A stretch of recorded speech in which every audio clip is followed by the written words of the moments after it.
Alright. Magandang oras mga ka-Good News Daily TV. Meron tayong magandang balita ngayon, courtesy ng Mata ng Agila. Ito yung 6 Wars of China. Ano ba tong 6 Wars of China? Ibig sabihin ng 6 Wars na yan ay 6 na bansa nagigirahin ng China. 6 na bansa. Kapag nangyayari ang World War III, 6 na bansa dito sa Asia Pacific, 6 na bansa yan. At magtaka kayo, sino ba yung mga 6 na bansa na yan?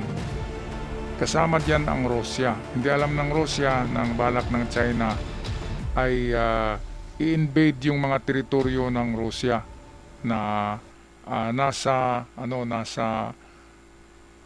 malapit sa China.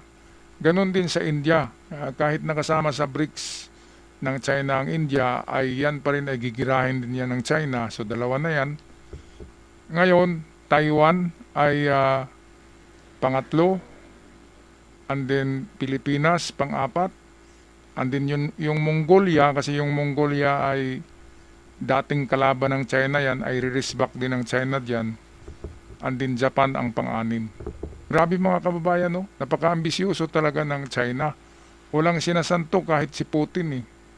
Sa 2030 ay merong mga prediksyon na atake ng China. All 6 wars in 6 nations. So kasama dyan ang Pilipinas. Kaya ito yung ibabalita ngayon ng ating mga kaibigan dyan sa channel Mata ng Agila, atin pakinggan. Nagbabala si Taiwanese President Lai Ching-te sa mga bansa sa Indo-Pacific. Nagbabala si Taiwanese President Lai Ching-te sa mga bansa sa Indo-Pacific region na maaaring maging sunod na target ng China sakaling masakop ang kanilang teritoryo. 和平无价，战争没有赢家。台湾提升国防不是要侵略任何国家，我们只是要守护我们习以为常的生活。我们对和平可以有理想，但不该有幻想。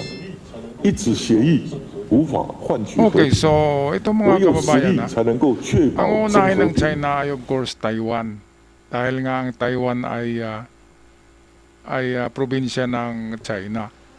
Ngayon pagkatapos daw ng Taiwan, ayon dito sa presidente ng Taiwan, ay isusunod na ng China ang malapit sa Taiwan ng mga bansa. So yan yung Pilipinas, Japan, and then pupunta na doon siya sa Mongolia kasi medyo ang Mongolia, mahina ang military ng Mongolia eh.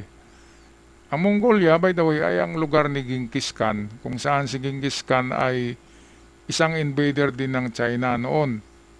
Ay natalo ng mga Mongols ang mga Chinese. Noon pa yon, pero ngayon hindi na.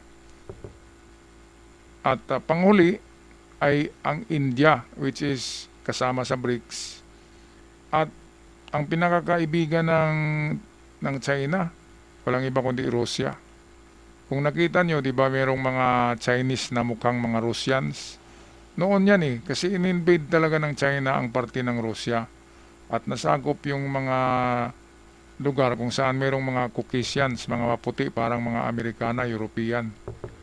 Kaya merong probinsya sa China na mga Russian, pero ang salita ay Chinese. At magaganda sila, hindi mga singkit na katulad ni Xi Jinping na mukhang mukhang pinausukan na pusa yung mukha eh. Kaya 6 wars ang gagawin ng China daw. 6 wars ha, akala nila walang Amerika, walang Australia, walang UK, walang France, walang Canada. Pagdating ng digmaan na yan, hindi 6 wars ang harapin ng China, kundi buong mundo. Kasi kalaban nila ang NATO eh. Kalaban nila ang Amerika, Australia, France, UK, at kung ano-ano pang mga malalakas na bansa. Akala kasi ng China ay walang tutulong sa Pilipinas, Taiwan at Japan. Diyan sila nagkakamali. Kaya baka ang China, ang laki-laki na lupain yan eh. Baka sila pa ang ma-invade ng Amerika.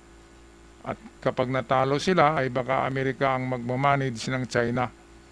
Katulad sa nangyayari sa Syria, which is Amerika na ang Ang teritoryo ng Gaza Strip, ganun din, Amerika na ang nag-manage niyan eh. Kahit nga sa Venezuela, di ba? Kapag bibili ng langis ang buong mundo sa Venezuela, ay dadaan sila sa Amerika. Kaya hindi nila alam yung pinagsasabi ng China eh. Sabi lang na kaya nilang magipagira sa 6 na bansa. In your dreams, panaginip lang yan ng mga singkit na inchik na yan. Okay, tapusin na natin ang video courtesy ng Net25. 备战才能够避战，能战才能够止战。备战才能够避战，能战才能够止战。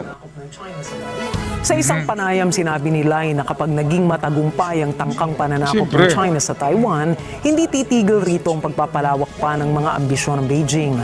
Ginawa nitong ehemplo ang nakasaad sa isang research paper na inilimbag noong 2021 kung saan pinangalanan ng China ang iilang teritoryo nitong balak bawiin upang makumpleto nito ang expansionist agenda na matagal ng kagustuhan ni Xi Jinping at ng Chinese expansion Communist program. Party. Mag-expand sila ng kanilang teritoryo. Palakihin nila muli ang China.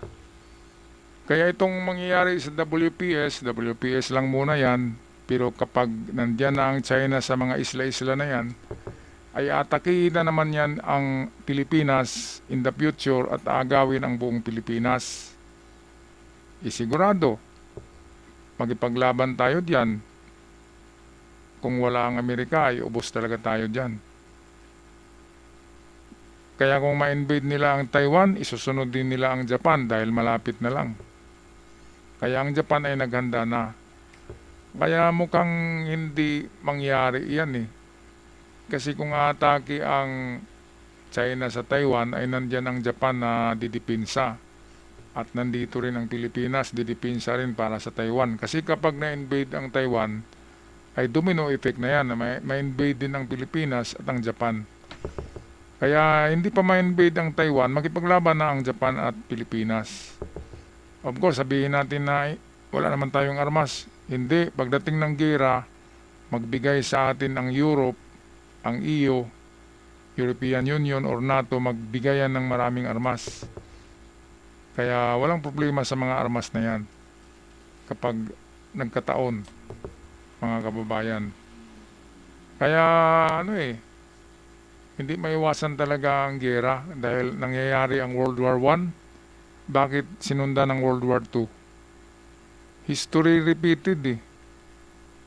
So merong World War III kasi merong World War II at merong World War IV kasi sunod-sunod yan.